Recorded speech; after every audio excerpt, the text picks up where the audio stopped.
আসসালামু আলাইকুম। আশা করি সকলেই ভালো আছেন। নতুন একটা নিয়োগ বিজ্ঞপ্তি প্রকাশ হয়েছে সিভিল সার্জনের কার্যালয়ে। তো আমরা ফুল ভিডিওটা দেখব। আশা করি এই বিষয়টা বুঝতে পারবো এবং আবেদনের যোগ্যতা, বয়স এবং কি পদে আবেদন ছাড়ছে সবকিছু আমরা সুন্দরভাবে দেখব। দেন আমরা বিষয়টা জানতে পারবো। তো পাশাপাশি বলে নেই, আপনি যদি আমার চ্যানেলে নতুন হয়ে থাকেন অবশ্যই সাবস্ক্রাইব করে রাখবেন। সকল ধরনের সরকারি, বেসরকারি জব রিলেটেড ভিডিও পাবেন এবং পরীক্ষার আগে শর্ট সিলেবাস পাবেন আপনি। তো আমরা প্রথম থেকে দেখব পরিসংখ্যানবিদ ৫টি পদসংখ্যা। গ্রেড হলো ১৪তম গ্রেড, ১০,০০০ থেকে ২৪,০০০ টাকা বেতন স্কেল।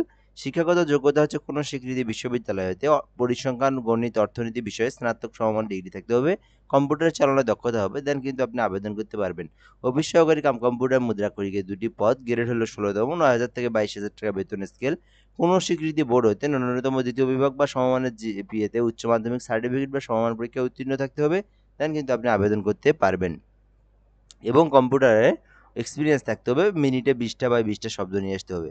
ডাটা এন্ট্রি অপারেটরের একটি পদ, ১৬তম গ্রেড, কোনো স্বীকৃতি বোর্ড হতে উচ্চ মাধ্যমিক সার্টিফিকেট বা সমমান পরীক্ষায় উত্তীর্ণ থাকতে হবে। কম্পিউটার মুদ্রাক্ষরিকে প্রতি মিনিটে সর্বনিম্ন গতি বাংলায় ২০টা শব্দ এবং ইংরেজিতে ২০টা শব্দ নিয়ে আসতে হবে। তো মেইন যে সার্কুলারটা সেটা হচ্ছে স্বাস্থ্য পরিবার পরিবার পরিকল্পনা মন্ত্রণালয়ের অধীনে ফ্যামিলি প্ল্যানিং এর স্বাস্থ্য সহকারী সিভিল সার্জনের কার্যালয়ে কিন্তু স্বাস্থ্য সহকারীদের নিয়োগ বিজ্ঞপ্তি প্রকাশ করা হয়েছে, যেটা ২০০টা পদ। গ্রেড হলো আপনার ১৬তম গ্রেড, ৯,০০০ থেকে ২২,০০০ টাকা বেতন স্কেল। কোনো স্বীকৃতি বোর্ড হতে উচ্চ মাধ্যমিক সার্টিফিকেট বা সমমান পরীক্ষায় উত্তীর্ণ হতে হবে, দেন আপনি কিন্তু আবেদন করতে পারবেন। তো অবশ্যই আপনার স্বাস্থ্য সহকারীতে আবেদন করবেন, কারণ এখানে অনেকগুলো পদসংখ্যা, ২০০ জনকে নিয়োগ দেওয়া হবে এখানে। আপনার বেতন স্কেল হচ্ছে ৯,০০০ থেকে ২২,০০০ টাকা। মাত্র এইচএসসি হলে আপনি এখানে আবেদন করতে পারবেন।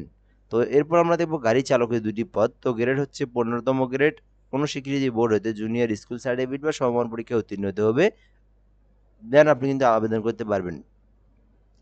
তো এইটা হচ্ছে আপনার জেলা প্রশাসক সিভিল সার্জনের কার্যালয় চাঁদপুরের জন্য।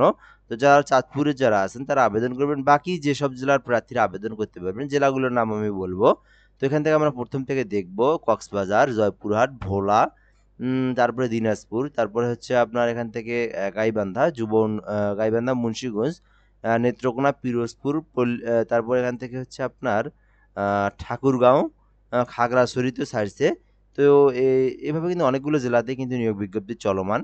তো এগুলো হচ্ছে কোনো জেলায় স্বাস্থ্য সহকারী অর্থাৎ সিভিল সার্জন, আবার কোনো জেলায় জেলা প্রশাসকের নিয়োগ বিজ্ঞপ্তি।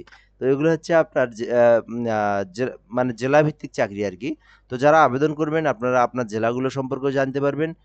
কোনো সমস্যা হলে কমেন্ট বক্সে আপনি বলতে পারেন, বিষয়টা কিন্তু জানিয়ে দেওয়া হবে। এবং যারা চাঁদপুরের যারা আছেন তারা কিন্তু এটাতে আবেদন করতে পারবেন।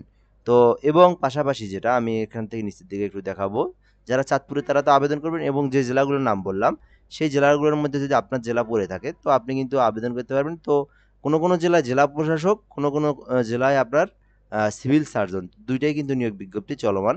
এবং যে জেলাগুলোতে এখনো ছাড়া হয় নাই সেই জেলাগুলোতে কিন্তু আপনার পর্যায়ক্রমে ছাড়া হবে। ঠিক আছে? তো এটা কিন্তু আপনার অপেক্ষা একটু করতে হবে।